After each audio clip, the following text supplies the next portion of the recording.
Take a rest, take a breath, and think about death. Think that you have to go back to your Lord.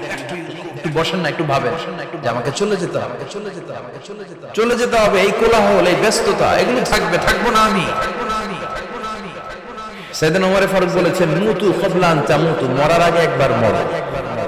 হাসিবু ক্বাবলা আন তুহাসাবু আলাইকুম, তোমার হিসাব নেওয়ার আগে তুমি একবার নিজের হিসাবটা করো না। কাগজ বের করে একটু লিখো না কি কি ভালো কাজ করছিলা, যেগুলো দিয়ে নাজাতের ওসিলা হতে পারে। 1 2 3 আর কি কি আকাম কুকাম করছো দেখো না, লিখে দেখো তোমার অবস্থাটা কি। মরার আগে একবার মরো। মরার আগে খাটের মধ্যে শুয়ে শটান করে চোখ বন্ধ করে একবার মরার ভান করে দেখেন কেমন লাগে। চোখটা বন্ধ করেন আর ভাবেন আপনি নাই, কি কি হতে পারে ভাবেন।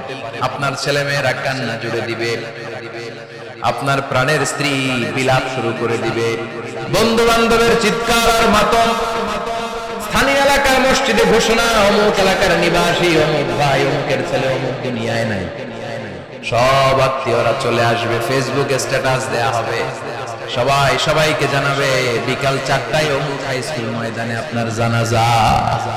ছুটে আসবে সবাই আপনাকে শেষ বিদায় দিতে, গুড বাই জানানোর জন্য, আল ওয়াদা, বিদায় জানাতে আসবে সবাই। 4 তাকবীর দিয়ে আপনার জানাজা হবে, অশ্রুসিক্ত জানাজায় আপনার বিদায় হবে। কাঠের খাটিয়ার মধ্যে করে কাঁধে তুলে আপনার কবরে নেওয়া হবে। আগে থেকে খুঁড়ে রাখা কবরটার মধ্যে আপনার বিছিয়ে দেয়া হবে। বাঁশের কচি দিয়ে তার উপরে মাটির চাপা দিয়ে সব চলে যাবে। ভাবেন না একবার চোখ বন্ধ করে, this is the circle of life, this is the nature of life. এটা সবার হবে, আমার হবে, আপনার হবে। এত মায়া, এত ভালোবাসা কই যাবে? কেউ থাকবে না। সবাই আপনার অন্ধকার কবরে রেখে দিয়ে চলে আসে। উপরে বাঁশের কঞ্চি, তার উপরে মাটির চাপা, অন্ধকার আর অন্ধকার। এই অন্ধকার যেন শেষ হতে